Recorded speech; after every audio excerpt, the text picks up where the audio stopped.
Hi, in this lesson we'll be exploring how to use 16th note ghost notes in grooves you might play or grooves you might be learning to make them sound more interesting, more exciting, and have a nice rolling feel to them and a bit more subtlety to your playing.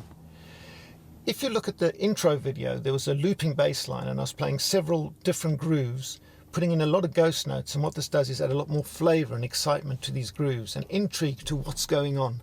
It's a subtlety that a lot of really good players use a lot and makes them sound just that little tear up from your average player who's just hitting the backbeat and not adding these little notes to put a bit more roll.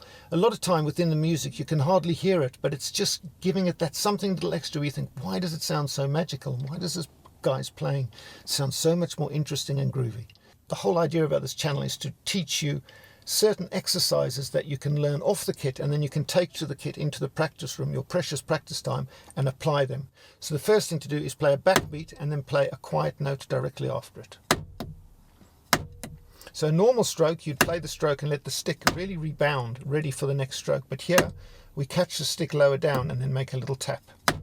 So it's like a full stroke, a catch and a tap, unlike a normal stroke where you're resetting for the loud stroke. Backbeat with a tap. So if your backbeat was boom, ba, boom, ba, boom, ba, boom, ba, boom, ba, just by adding that little ghost note, it adds a little flutter and a little bit more interest to the backbeat. The next thing to do is to add two ghost notes after the backbeat. So that's playing one loud note and then two quiet taps.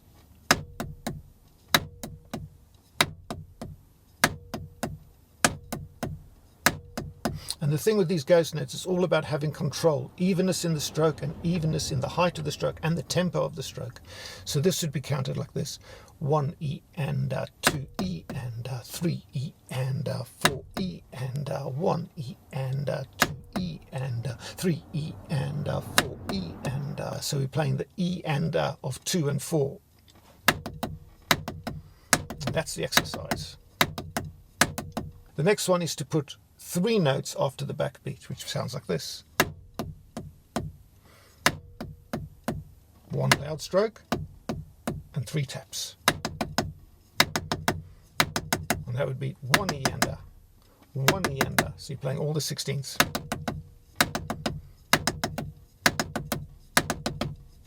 So start off really slowly and just get the motion into your hand. Big stroke and then the small ones. You can play it with your hand perfectly. And just learning the motion and the muscle memory. Okay, once you've got that, another stroke that's really important is to learn the ghost note into the backbeat. So the one before, the 16th note before the downbeat. So instead of going loud accent and quiet, you're going quiet accent. So here we're doing a quiet note, whipping up for the next stroke and then playing the loud stroke. It's like it's almost like throwing a whip with your hand. So you can get the motion with or without the stick. Okay, and the next one is to now add basically another little ghost note straight after the backbeat. So we got the quiet note, the backbeat, and then a ghosted note. This is the most difficult one because you've got to do a quiet note, whip up for the loud stroke, play the loud stroke, and then play like the first exercise we did, the quiet note after. So without the stick.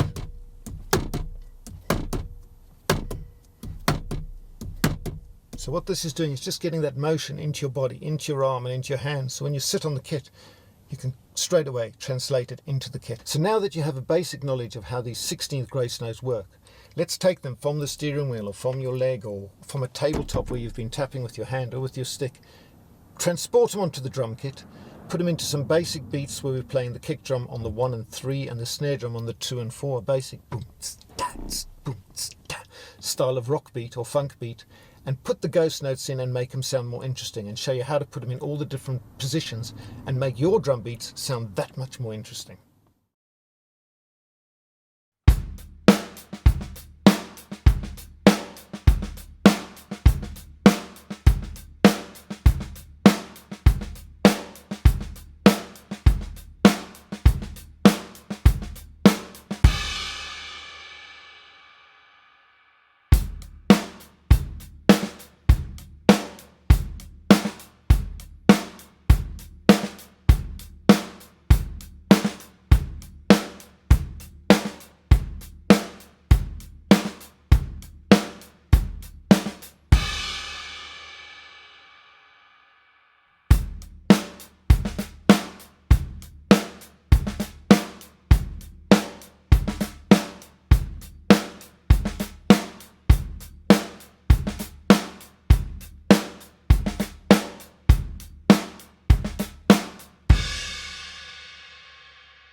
Now that you've worked your way through all those 16th note ghost notes against the 2 and 4 snare, the next stage is to incorporate them into more interesting grooves where we move the bass drum and snare drum around to different positions, like I did at the beginning of the video against that loop bass line. So in the next lesson, we'll take this concept and expand it to give you a load of new interesting grooves that will really take your playing to the next level.